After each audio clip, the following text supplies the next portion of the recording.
Okay, in today's video, obviously I'm going to be going over mass defect and binding energy. And in this video, I'm going to go over a quick explanation of what mass defect and binding energy are, and then we'll go over a quick example about calculating mass defect and binding energy. And I put on here Einstein's equation equals mc squared because m is the mass in kilograms, and this binding energy is the joules, but usually binding energy is expressed in electron volts or mega electron volts. So this really becomes like we're going to add up masses or add up energies, and then we're going to convert back and forth between energy and mass.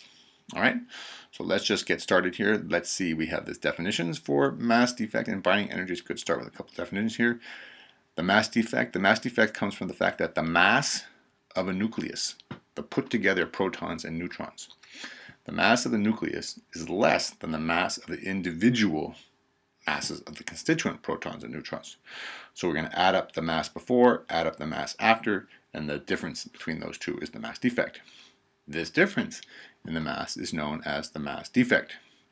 The mass defect is equal to the amount of energy, because we said from Einstein's equations, we have down here Einstein's equation equals mc squared. We can convert easily between mass and energy. So the difference in the mass is known as the mass defect, and the mass defect is equal to the energy that is released when the nucleus is put together. The amount of energy released is known as the nuclear binding energy. So this is the energy, this is the mass, and yeah, let's just go through an example and see what we get. So here we have, for example, in this case, we have 4 protons and 3 neutrons. We add up their individual masses, then we get the mass before. Then we put them together in a nucleus.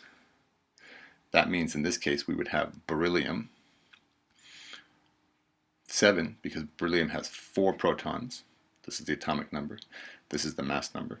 4 protons, altogether protons and neutrons. For the mass number is 7, so we have beryllium 7. And then we could experimentally determine through mass spectrometry the mass of that nucleus and get the mass after. As we said on the previous slide, the mass before is greater than the mass afterwards. And the difference in those two masses is the mass defect, which we can then convert into binding energy. All right, so I think we're going to do an example here, and we're going to, in this example, we're going to determine the mass defect and the average binding energy per nucleon for iron 56. Okay, so we know that iron 56, this would be the nucleus symbol. Okay, the isotope symbol for iron 56. 56 because all together there's 56 protons and neutrons. We add those up. We know iron has 26 protons because that's its atomic number. So what we're going to do first is we're going to look up, a lot of this is kind of looking stuff up too. We're going to look up the mass of a proton. The mass of a proton in atomic mass units is 1.007825 atomic mass units. Okay, the masses of protons and neutrons and smaller particles usually expressed as atomic mass units. Now, oftentimes we say the mass of the proton, the mass of the neutron is the same, but it's not quite the same. You see, this is 1.007, this is 1.008665. Expressed in, as I said, atomic mass units.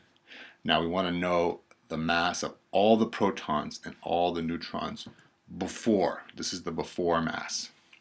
So we know we have 26 protons. So 26 times 1.007825 is that number. And we know that because there's 26 protons, and this is the protons and neutrons together, we subtract these two numbers and we get that there are 30 neutrons, and that's the mass of all the neutrons, all the individual neutrons together. Now you'll notice I have these numbers expressed way out here to 6 digits after, 6 places after the decimal point. We got to be very precise. Usually you'll see like 6 or 5 or something like that, maybe even more than 6, but this is what I looked up, and I rounded everything kind of to 6. Took the first 6. I think that gives us a good enough answer. So now I'm going to add those two up, and that's the total, and that's the mass before. So this is the mass of 26 individual protons, 30 individual neutrons. We add them up. Now we're going to look up again the mass of an iron 56 nucleus. Again, we just looked this up, because this is determined experimentally. And we see that the mass of that iron nucleus is 55 0.93439. And you'll notice that this is the mass afterwards, this is the mass before, and this is a little less. And we subtract those two, we get that the mass defect is 0.528461 atomic mass units. Okay, it's that number of atomic mass units. All right, now what we're going to do is we're going to take that atomic mass units and we want to convert that into energy. Okay, that's the mass defect. But when we convert into energy, we're going to use Einstein's equation equals mc squared. This mass has to be in kilograms. So before we can put this mass into this equation, we have to convert it into kilograms. Now we have 0.528461 atomic mass units.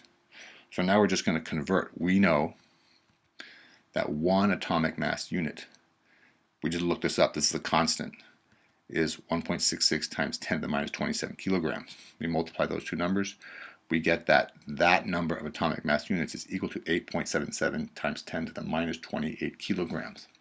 Now we can put that number into our Einstein equation, multiplied by the speed of light squared, and you get that.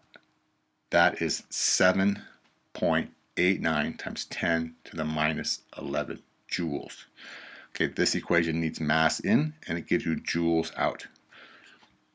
So now you can see we started with this mass defect, which we converted into kilograms, which then we converted into joules using Einstein's equation. And now really, when we express the binding energy, it's usually expressed as electron volts or mega electron volts. So we're just going to convert again. This is just another conversion, because you know, if you look up, that 1 electron volt is equal to 1.6 times 10 to the minus 19 joules.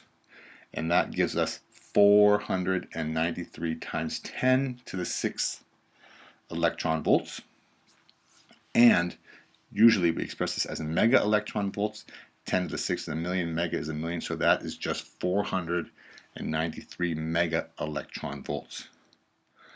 That's the mass difference for that iron 56 when we put all those protons and all those neutrons together. Now usually, oftentimes, it's expressed pro nucleon, which is what we wanted to do. We said here the energy per nucleon for iron 56. So we had 56 nucleons, so we're just going to divide that simply by 56, and you get 8.812 mega electron volts pro nucleon. Now, you may also be familiar with this graph. This is the graph of the average binding energy per nucleon, and this is basically the number of nucleons. This is the nucleon number down here, the mass number. And you can see here's uranium, here's some of the lighter elements, and iron 56 is right here, and you can look that up, and you can actually see most books will quote it as 8.8 or maybe 8.1, but this is the value that you would see in most textbooks or most tables when you look it up. You can see if you've done this graph, obviously you just slide it over here and you get about 8.8, something more than 8.5. This is probably 8.5 right here. Okay, so that's the way you do it. That is, we did all that to get the average binding energy per nucleon, starting with our atomic mass units, converting to kilograms, converting to joules, converting to electron volts, and then converting to mega electron volts. Okay, there you go. I hope you found the video helpful. If you did, please do all the following 3 things. Subscribe to my channel, get all my excellent physics, chemistry, and math videos. Give me a thumbs up for this video and leave me a nice positive comment in the comment section below. Thank you very much. We'll see you in the next video.